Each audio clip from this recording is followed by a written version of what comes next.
Today I'm going to share a story about my worst and hardest real estate transaction I have ever been a part of. It closed a week ago, so it's still fresh in my head. Let's get into it.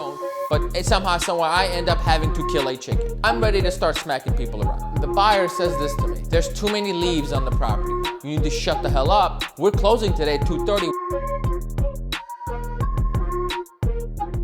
Hello, my people. As you know, my name is Aram. I'm a real estate agent here in the Chicagoland area. And if you're wondering why I'm wearing a suit, I figured if I'm gonna make a video about my worst transaction ever, I would look my best. So, we got that out the way. Let's talk about my worst transaction in my entire career.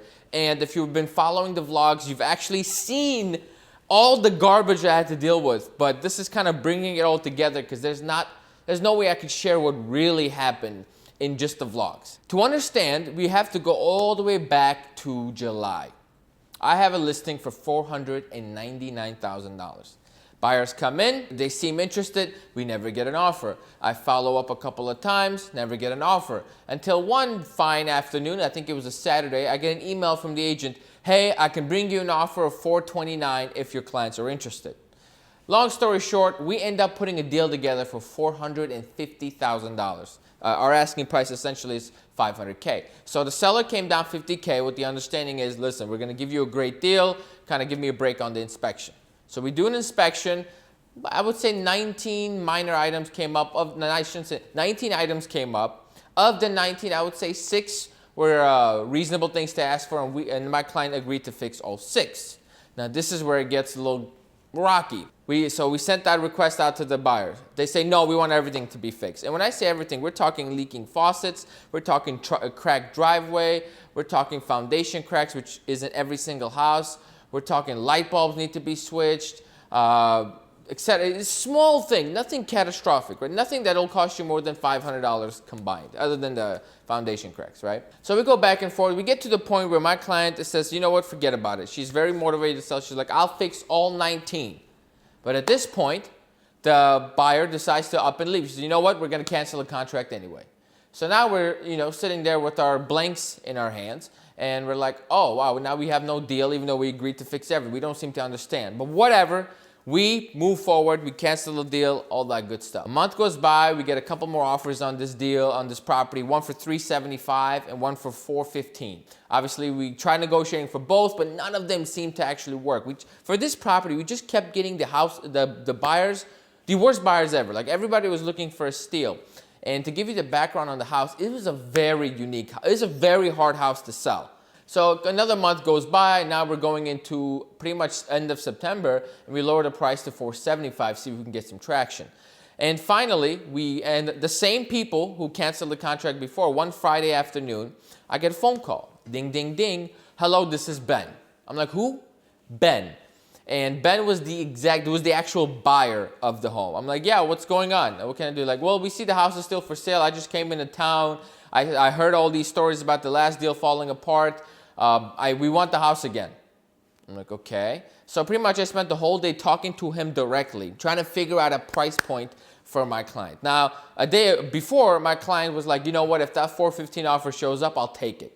I'm like, oh my God. In my head, so when he calls, I'm like, they're at $450. If I can get him to like $425, $430, it's a win-win for everybody. But Mr. Ben over here was not interested in paying a penny more than $410. And I tried, ladies and gentlemen. I'm a pretty decent negotiator, and I tried.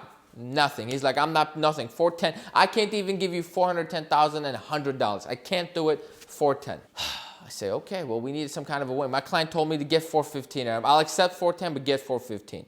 I try one more time. I can't get $415. So I feel terrible about myself. But what I was able to work into the contract was an as-is clause. No inspection. You're buying it as is because you did an inspection 3 months ago. We're not fixing any of the problems. You're getting another, essentially a $65,000 discount on the price. So cut me a break on this inspection. So we get a done deal at $410,000. They're like, well, before we give a contract, we want to go see it again. I'm like, oh my God, they want to see it again? Why? Why? They've seen it so many times. Whatever. So I go out there and I spent an hour and a half with these people, answering all of their questions, this, that, and the other, going back and forth. And then finally, they're like, okay, we'll get you the offer, $410. Later the next day, I get the offer, everything is good, I get it signed by my clients right away, and we move forward. Now, little caveat here, my client told me she needed 415. I was not able to get her 415 directly. What I ended up having to do, because I'm dealing with the buyer directly, I'm talking to them directly, their agent has done zero work up to this point. I went in, before the contracts came in, I went to the MLS and I changed the co-op commission from 2.5% to 2%. The reason I did this is because the agent did zero work. I showed it. I did 2.5 hours of talking. No, not 2.5. 1.5 hours of talking to him, and I put the deal together, right? He essentially just sent me an email and made like $9,000 or $7,000, whatever his commission was. So I tell my client, I'm like, look, I'm going to take 0.5% from him, and I'm going to give it to you. That's an extra $3,000 in your pocket. So technically, you're selling for 413. You're welcome. Right? So there's some clever stuff you could do in the back end. I would never have done that if the agent, however, showed up in person and handled the transaction the way he was supposed to. Now, moving forward, we are under contract. If you know anything about real estate deals, when you go under contract, earnest money is due within 2 business days, right? As written on the contract. Well, day 1 goes by, day 2 goes by, day 3 goes by, day 4. Day 17 goes by. I don't have earnest money. I can't get anybody on the phone. Nobody's picking up my phone calls. No one's texting me back. Their attorneys are not aware of what the hell is going on. It is a crap shoot, right? And the thing is, they know my seller is desperate, so we're not going to cancel a deal over this because my sellers really needed to sell. So they essentially had us by the cojones right here. So that's why I was going back and forth. I'm calling the buyer, I'm texting the buyer, I'm emailing the agent, I'm calling the agent, I'm calling the attorneys, I'm calling the lenders, I'm calling the lender's assistant, I'm calling everybody I can think about. And then finally, they finally tell me that the reason we don't have earnest money is because the buyers don't like the interest rate they received from their lender, and they couldn't find a loan place. I'm like, you've got to be kidding me. But 2.5 weeks later, they were able to figure out the loan situation, and they turned in earnest money. I'm like, Lord have mercy. We did it. It's over. It's over. Now they're going to get their loan, and everything is going to be A-okay.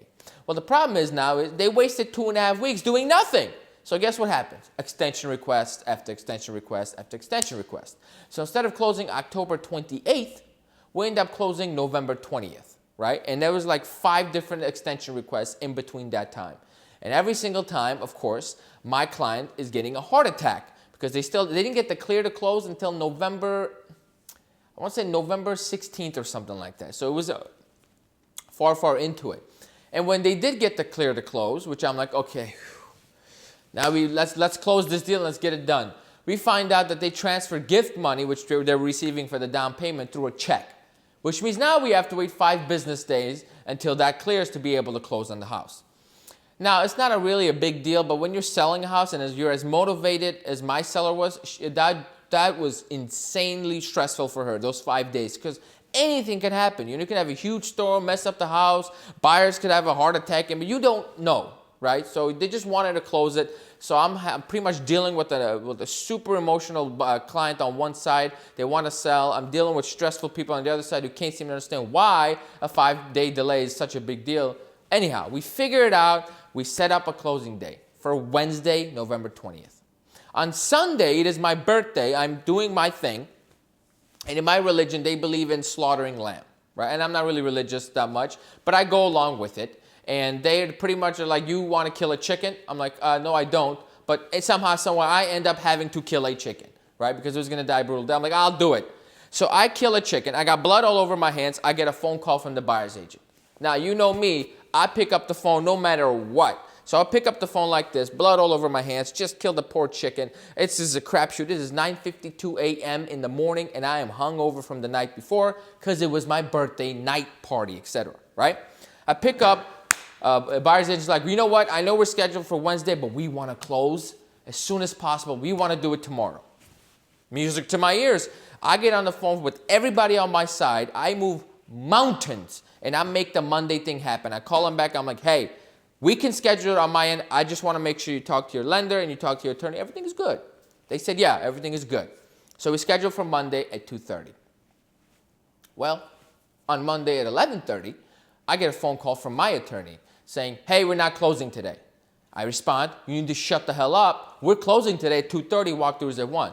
He's like, no. Turns out the buyer's side, the lender, the attorney, had no idea that we were closing on Monday. I don't know what the hell they were thinking. I'm sorry, their lender knew, but their attorney had no idea. And in Illinois, you need the attorney to be present to sign the documents, right? They had no idea. They're like, well, our schedule doesn't allow for us to close this afternoon. We can only have to do it on Wednesday. We were so close, guys. We were so close. I'm like, okay.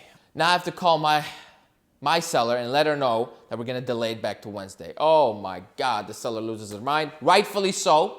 But I calm her down. Everything is good. We move on to the closing on Wednesday. And I'm afraid to tell people that I have a closing on Wednesday at this point because it's been delayed so many times. I'm having a minor heart attack every time I get a text message or a phone call from anybody involved in that transaction. Wednesday morning begins. I get suited up. I get ready. We go to the walkthrough. They show up. Now, keep in mind, it is an as-is sale. So what that means is even if there's things wrong with the house, you bought it this way.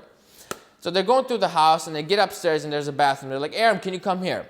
They're like, the bathtub, the shower head's not working. So I open it up. The little, diverter you pull to go from the bottom to the top, that wasn't working. Now I know what they're trying to say, that they want it to be fixed, etc. This was my response. I'm like, oh, okay. So it's not working properly. And I just walked away. And this is when knowing how to handle these kind of buyers and situations is so important because if I stuck around and talked, terrible things would have happened. So I just walked away and I'm like, all right, continue looking at the rest of the house. They come back, they're like, Aram, what is this panel? It's improperly put together. I'm like, that's the access way to the tub. They're like, okay, whatever. Then we get outside and the buyer says this to me. He says, there's too many leaves on the property. I'm sorry? You must have said something I couldn't quite comprehend. Did you say there's too many leaves on the property? Because it's Chicago, it's November, fall, things fall, leaves fall. What do you mean there's too many leaves on the property? It's like, no, we need the place to be properly landscaped. We're not going to buy it like this. At this point, ladies and gentlemen, I'm ready to start smacking people around, okay? I'm ready to go back to the old way of doing business where I show up in your house with a bat because I've had enough. I'm like, sir, this is an as-is house. There are leaves. If you got a problem with leaves, you got to talk to God and Mother Nature. That's not my decision. And then we keep going and I hit him with this line. I'm like, look, sir, with all due respect, if we were able to close this deal on the 28th like we originally agreed, there would have been no leaves on the property because the property was not vacant for 3 weeks. Point blank period, we get it over with. We get to the closing, and on the way to closing, they actually had their attorney email us requesting these changes to be made to the, not changes, they requested credits for the water, for the panel. They wanted credit for, there was like 3 benches left in the backyard. They wanted that removed, so they wanted a credit for it. And I agreed to remove that myself because that was a mistake of my seller. I take care of it, no problem, right? Don't have to bother the seller with it. So on my way to closing, and the seller's like checking in with me every 15 minutes. Why is it taking so long, et cetera, et cetera? Why is a walkthrough on an as-is sale taking an hour, right? That's a great question. So I let her know, I'm like, don't worry, they got these little minor things going on, but we are going to take care of it. That's what you hired us for. So we get to the closing table. I warned my attorney, and my attorney put on the act of the century. This man deserved an Oscar for this, right? So as this sale, they've been a difficult client, and the client's attorney knows that we are right. In every aspect of the conversation, we are right. So it's hard for him to actually represent his client. So he's like, trying to be a cooperative approach, but like, look, let's figure out a solution. Somebody throwing 50, somebody else throwing $50, and we get this result. Well, my attorney's like, you know what? I'm not okay with any of it. He just throws a fit. He's like, you know what? If they don't want it, they can walk. The important part about this little segment is, at this point in time, the attorney has power of attorney. So leading up to this part, the seller, who was extremely motivated, was making all the decisions. Now, the attorney is making all the decisions with zero emotion attached. So he's like, if they don't want it, if the water's going to stop him, let them walk. Obviously, didn't walk. We closed the deal. I let the clients know everything was A-okay.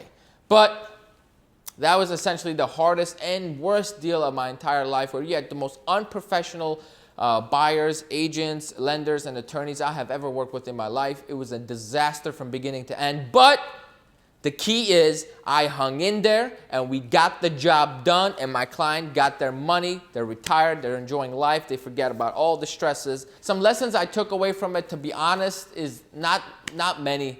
Just, I got no lessons on this one. It's just the experience of it all. Just to know that, like, if there is ever a problem, kind of like identify a certain type of a buy. I guess the only lesson I can think about is identifying the certain type of buyer and being prepared for what is going to happen. I think one of the major reasons why we made it to closing is because I was proactive and I was prepared for pretty much anything to come my way. I wasn't expecting a smooth transaction. I was expecting a disaster. And that's what we got, and I was prepared for it, and we got it done. So thank you everybody for watching. If you haven't liked, commented, or subscribed, please do that right now. We are growing, and I really, really appreciate everybody's support. Take care.